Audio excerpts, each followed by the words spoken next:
Just moving further, the you have come across the major difference between spectroscopy and spectrometry. So graph obtained by both of the procedure are called spectrum. Although spectrum is normally specific that we are taking energy coordinates along x-axis and y-axis we are taking absorbance or transmittance, but this is valid for spectroscopy. In spectrometry, this is a little bit different. Along y-axis, we are taking the relative abundance. So there is not big difference in absorbance, transmittance, or relative abundance. This is ratio. You shall see that later when we shall discuss this.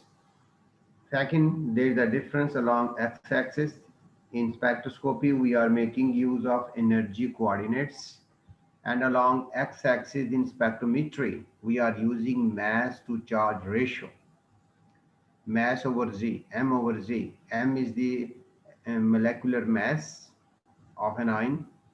It may be radical cation or radical anion. So you have come across, this is radical anion, and this ion is called radical cation. So which are formed by the addition of electron or removal of an electron.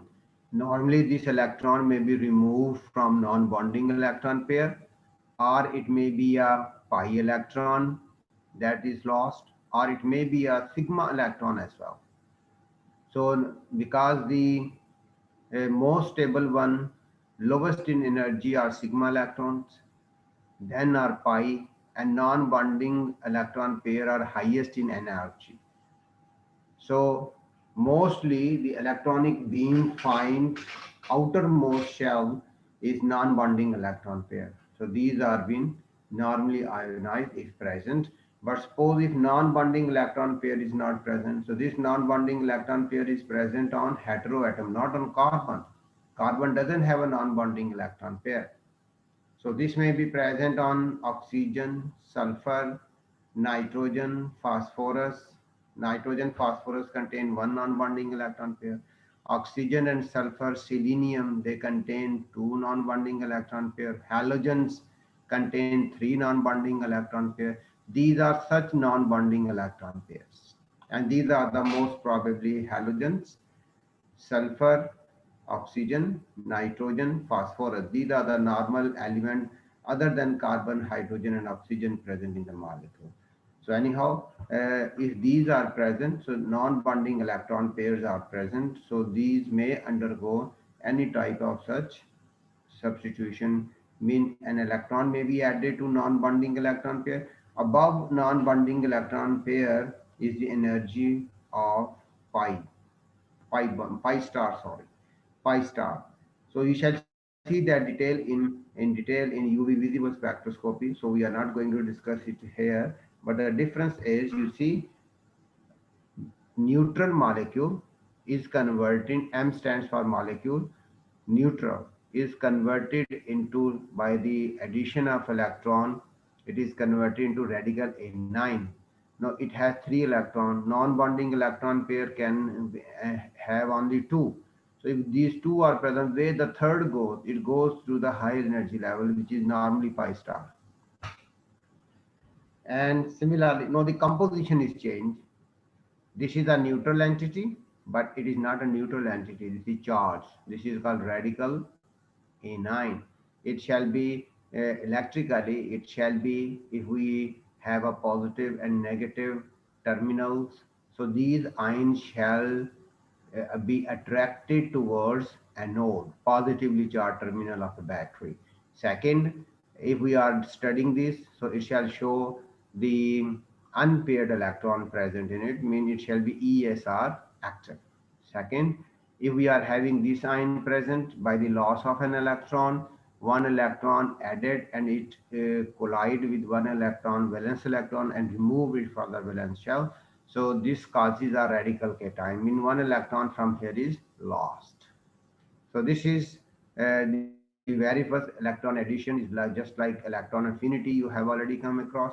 The loss of an electron, commonly called ionization potential, but that is only practicable to the atoms or ions. Here we are talking about molecules, so we cannot make use of the term of electron affinity or oxidate or ionization potential. We are not using these terminologies because this is not a valid term. In ionization potential, we provide heat and remove one electron from the valence shell in ionization potential. In electron affinity, we add an electron in the valence shell and see how much energy is decreased, released, sorry. So that is for atoms or ions, but we are talking about here molecules. So that terminology, ionization energy and ionization potential, electron affinity and ionization potential, they are not applicable here. But this is very similar to that. So these are the differences you have already come across. One is a sample in spectroscopy in solution phase. Here we are taking the sample in vapor state. This is the one difference. Second, here we are using electromagnetic radiation. Here we are not using electromagnetic radiation. Instead, we are using accelerated electrons, right? Third, spectroscopy involves a physical change, spectrometry involves a chemical change. Similarly, number five, so you have a difference between their spectrum, how coordinates along x and y axis what we are taking. So this spectrum looks entirely different from each other. So this is the overall difference between spectroscopy and spectrometry. So these type of concepts are being developed. Now we are going to move to another very important terminology that you shall be coming across throughout this course. Very important is transition. So you are familiar with, if I bring to your practical chemistry, you have performed flame test. So what we do in flame test? In flame test, why we are using flame? Why without flame such color doesn't appear? Because when we are going to flame, flame has high energy present there. Because flame not only produce heat, it also produce light. If you see, uh, in the natural gas uh, which is coming to our houses or laboratories for fire, so this is having a bluish white flame, bluish. And when we burn this, so it shows very specific the part which is colored. So it means it is very hot and producing the heat, very high temperature inside. But upper one, which is not visible to us, that region definitely have electromagnetic radiations which are having very high frequency. These frequencies are sufficient because they are also variable. So with respect to some of our ions, they can convert them from one electronic state to another electronic state. Mean an electron from lower energy level can absorb that electromagnetic radiation and can jump into higher energy level. So moving from lower to higher energy level after absorbing electromagnetic radiation, this is called absorption. And this is also possible if it is in higher energy level, it transfers back to lower energy level. So when it is going from lower to higher, it absorbs energy. But when it is going from higher to lower, it reverses. It emits energy. So when it is moving from lower to higher, this is called absorption of photons. When it is going from higher to lower, this is called emission. Both absorption and emission are collectively called transition. All right. So you have already studied this with electronic transitions. So flame test is also electronic transition in which you are having d electrons. So these d electrons, I mean electrons present in d subshell. So these are basically not having very high energy gap in between. So let's say you have T2G and EG. complex has been formed, ligand has approached. All right. So let's say you have ferrichloride, three chloride ions bonded with iron. So when we are taking it in the form of solid, so it has three ligands attached with this. Now we have to see either this chloride makes pairing or not pairing. So it doesn't cause pairing in fact, right? So we have to see fluoride ion doesn't cause pairing, but if you it is iodide, it causes pairing. So very similar is this. Chloride also doesn't cause pairing. So unpaired electrons are present. Iron is D6 system. It has 6 electrons in the valence shell. If it is ferric ions, so two from S and one from D has been lost. So it has all 5 electrons unpaired. On the other hand, if you look at iron, ferrous, so two S electrons are lost. So 6 electrons are present in the valence in the D orbital. So four of them shall be unpaired, right? And these electrons on the basis of crystal field theory, so they are ligand field theory, LFT and CFT if you combine with, so they are going to split the d orbital when ligands approach. So when three ligands are approaching, it is trigonal geometry possible. Trigonal geometry. All right. So what shall be the number? It doesn't cause pairing. So unpaired electrons are present. These electrons transit from lower energy level to higher energy level. So if it is ferric ions, it shall give you a different color. Ferrous ion shall give you a different flame color. You have already performed flame color for last group, group number 6 for cations, which include sodium metal, potassium metal. All right. So these are normally being detected with the flame test. Very good results is produced. Similarly, group number 5, which contain calcium, magnesium, strontium, all right, barium, all of these are being detected with this system. Sodium and potassium are included in group number 6. They are also tested by sodium flame or the flame test. Sodium gives you golden yellow flame. Potassium gives you apple colored flame. Sorry, strontium gives you apple colored flame. And similarly, some other gives you strong, crimson color, and some give you bluish color, etc. So all of these are the colors which are being generated by different metal ions. So what is happening in them? Why they are showing color? Because their d electron transits from lower energy level to higher energy level, right?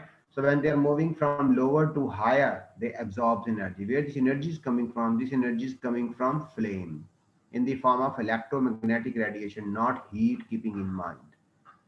So these electron from lower energy level transmits to higher energy level. What happens next? When they move from lower to higher, they emit energy. When they emit energy, so they produce a specific electromagnetic radiation. One ion in specific oxidation state produces a different flame color. So it emits energy. This energy it emits in the form of electromagnetic radiations, EMR, right? So when we are making an influence, we are heating this on a flame. It is in fact the thermal energy which, just like you have come across, if you remember, electric potential we provide to sodium, mercury, tungsten, and many other metals.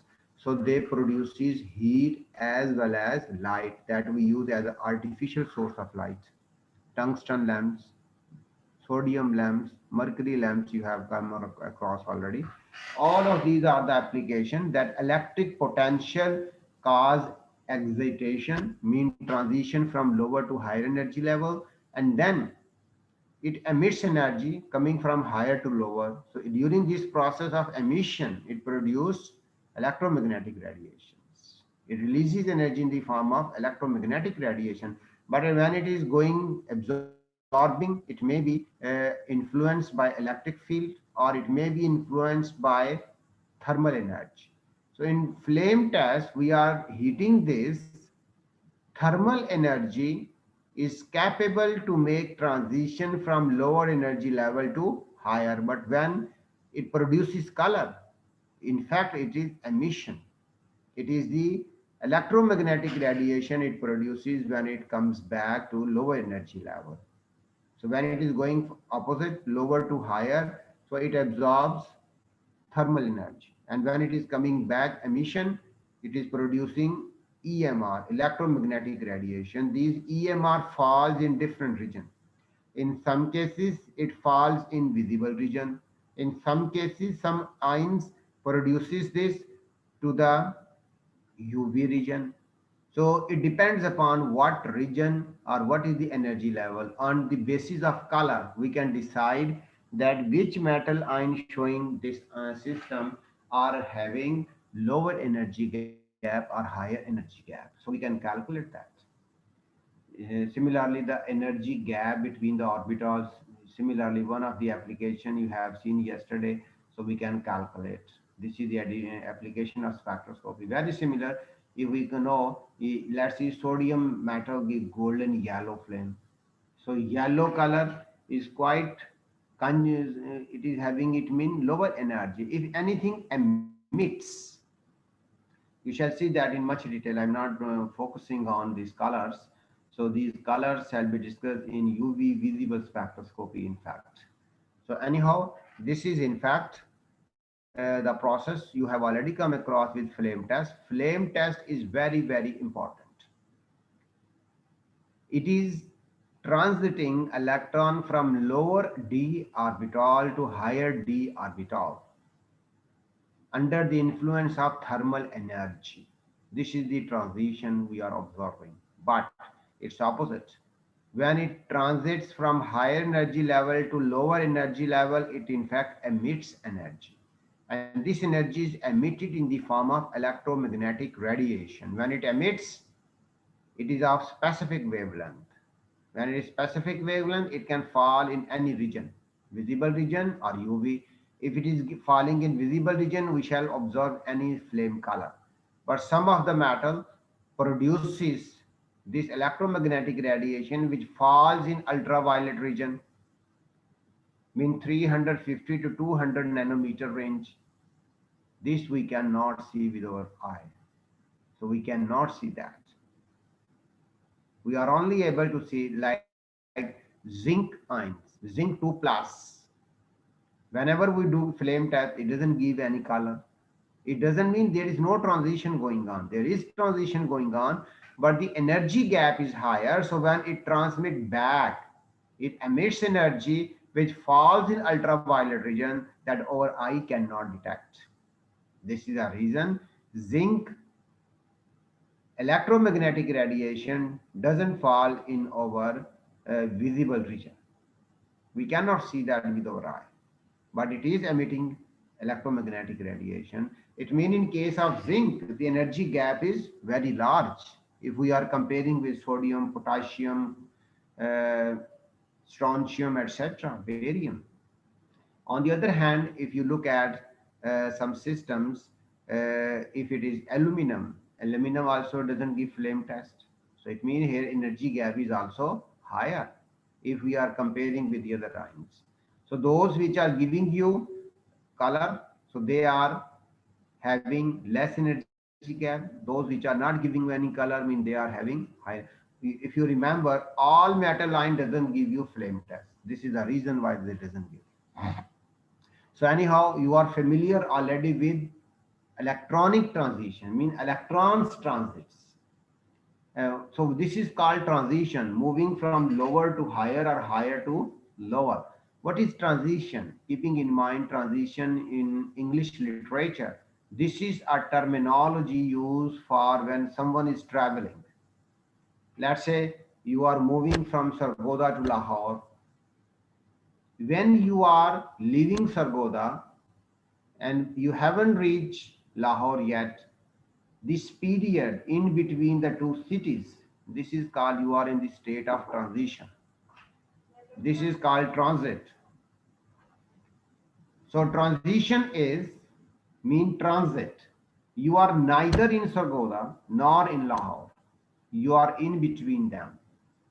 So your position is not confirmed. It is changing with the passage of time. That's why this is called you are in the state of transition. All right. You are neither in Sargodha nor in Lahore. This is transition. When you reach Lahore, so your transition completes. When you are in Sargodha, you haven't left, so your localization is confirmed. You are living in Sargodha. All right. So when you are traveling in between, you are in the state of transition. This is very similar. If you have something in lower energy level, it has a capability to move to higher energy level, and higher energy level can come back to the lower energy level by emitting energy.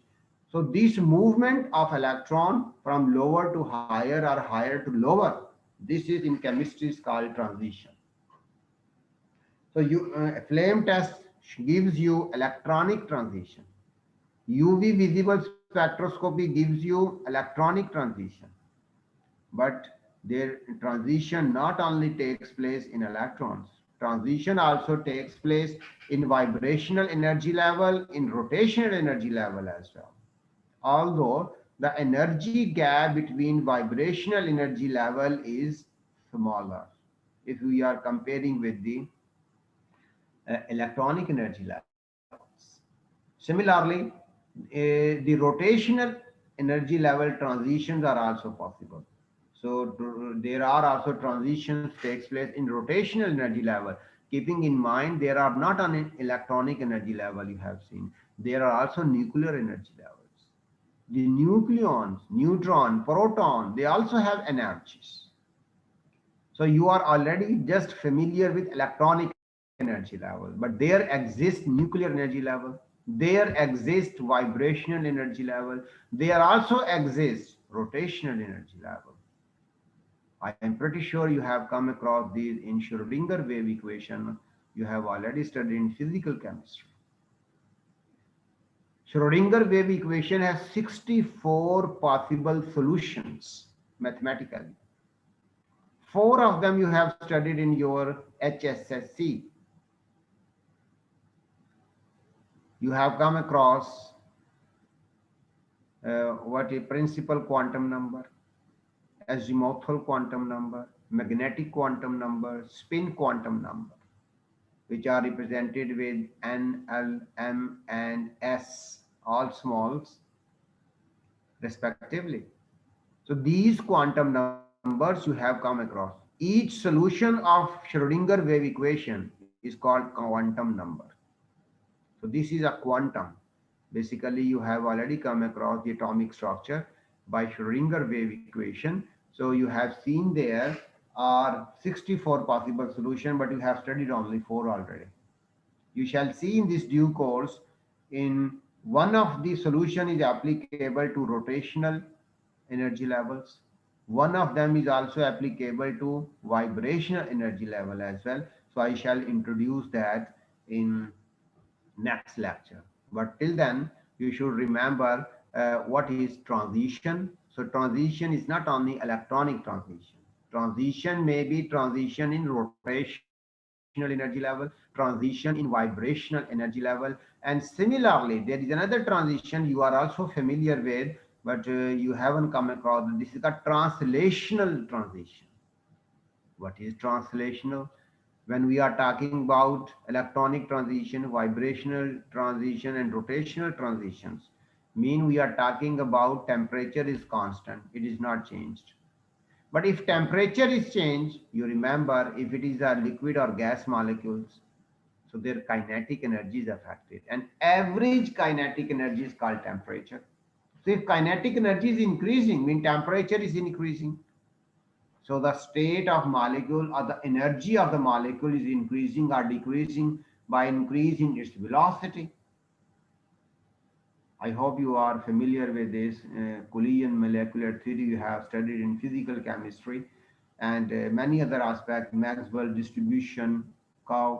So all molecule in, let's say focus on the gas molecule. All gas molecule in a vessel doesn't have same energy.